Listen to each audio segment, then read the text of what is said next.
situ, sehingga Rasulullah diberi setangkai anggur yang namanya adas. Nah, disitulah adas yang memeluk agama Islam, masuk agama Islam, karena terharu atas apa yang dibaca Rasulullah. Rasulullah Bapak Ibu sebelum memakan anggur tersebut membaca Bismillah, Bismillah. Lalu heran, adas tersebut heran Bapak Ibu, karena itu bacaan yang gak pernah sama sekali dibaca oleh orang Taif, karena waktu itu masih orang kafir Quraisy Bapak Ibu, tidak masuk Islam. Maka masuk Islam adas di situ, dan ada masjidnya di sana, Masjid Adas namanya. Nah, disitulah, dan di depan ini Bapak Ibu, di sebelah kanan ini mana masjid? Ya. Ya, cuma melihat saja ini Bapak Ibu. Ya, inilah.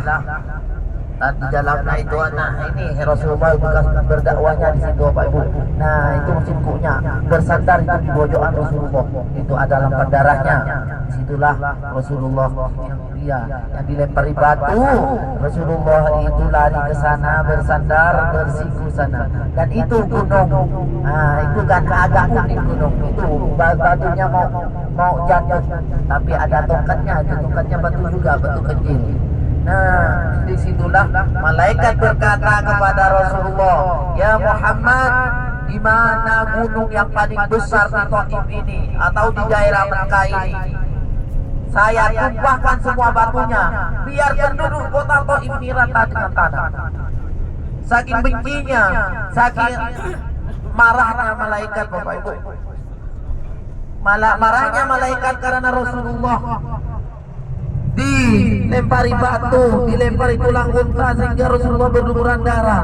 Sampai malaikat bersumpah, demi Allah, apabila sampai darah yang ada di kakinya Nabi Muhammad netes ke bumi, maka gunung-gunung yang ada di kota Taif, gunung terbesar ini akan ditumpahkan kepada penduduk kota Taif, biar rata dengan bumi semuanya. Namun Rasulullah tidak mengizinkan Bapak Ibu. Rasulullah cuma berkata, Rasulullah cuma mendoakan anak cucunya, keturunan penduduk kota Taif ini didoakan oleh Rasulullah agar menyembah Allah Subhanahu wa taala, tidak menyekutukan Allah Subhanahu wa taala. Lalu doanya Rasulullah diijabah waktu itu. Maka penduduk kota Taif semuanya 100% masuk Islam semua Bapak Ibu. Itu berkah doanya Rasulullah. Makanya Bapak Ibu, doa orang yang teraniaya Bapak Ibu langsung diijabah oleh Allah. Doanya orang yang ada di perantauan diijabah oleh Allah. Orang yang teraniaya, doanya orang yang mencari ilmu, ada 3 doa yang langsung diijabah oleh Allah Bapak Ibu, langsung diterima. Pertama, doanya orang yang mencari ilmu. Kedua, orang yang mencari nafkah keluarga di perantauan, ya termasuk saya, insya Allah termasuk saya. Kan saya menjadi 7 tahun Bapak Ibu. Saya 7 tahun di sini cuma pulang sekali saja selama 7 tahun. Tapi alhamdulillah masih kuat, tidak mencari yang pirang-pirang. Ya, alhamdulillah, doakan Bapak Ibu semoga punya dapat rezeki yang banyak, yang halal, yang barokah. Amin ya rabbal alamin. Kemudian yang ketiga, doa orang yang teraniaya Bapak Ibu langsung dijawab.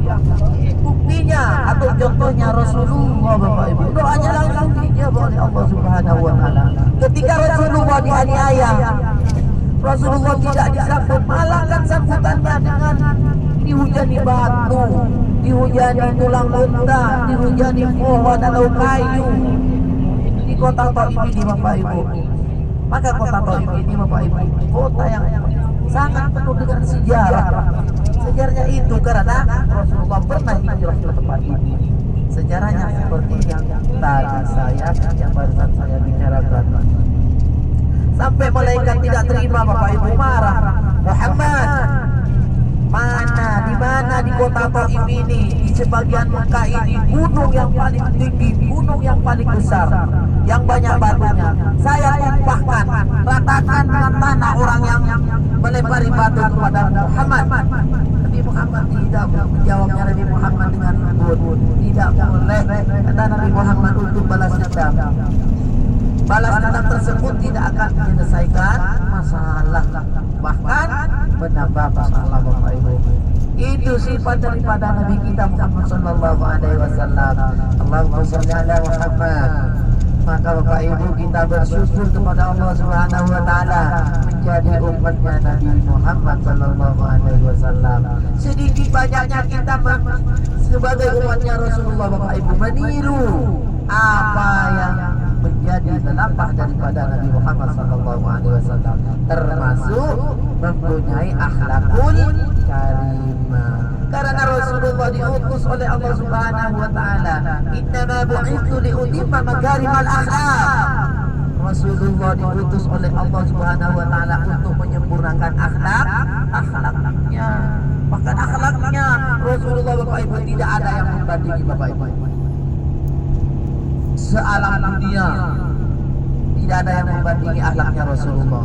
Maka beruntuklah kita jadi umatnya Rasulullah sallallahu alaihi wasallam. Semoga kita mendapat syafaatnya saja, memperbanyak bersolawat, Bapak Ibu, memperbanyak bersolawat. Sehari semalamnya paling sedikitnya 1000, 2000, 3000 sampai 10.000. Karena orang yang memperbanyak bersolawat, Bapak Ibu, segala urusannya tidak dipersulit, digampangkan oleh Allah. Rizkinya dilancarkan oleh Allah dengan memperbanyak bersolawat. Pengen kaya, pengen banyak harta, pengen luas pikiran, bersolawatlah kepada Nabi Muhammad sallallahu alaihi wasallam. Karena apa? Allah Subhanahu wa taala memerintahkan kita untuk berhaji. Allah tidak berhaji, Bapak Ibu. Allah memerintahkan kita sholat 5 waktu, duhur, asar, maghrib, isya, subuh. Allah tidak melakukannya, tidak sholat. Allah memerintahkan kita untuk berpuasa di bulan Ramadan. Allah tidak mengerjakannya. Tetapi Allah memerintahkan kita untuk bersolawat kepada Nabi Muhammad sallallahu alaihi wasallam. Allah juga bersolawat kepada Nabi Muhammad, Bapak Ibu. Saking mulianya Nabi kita Muhammad sallallahu alaihi wasallam dan para malaikat, sehingga difirmankan oleh Allah Subhanahu wa taala di dalam kitab sucinya, Bismillahirrahmanirrahim. Laqad ja'akum rasulun min anfusikum azizun 'alaihi ma anittum harisun 'alaikum bil mu'minina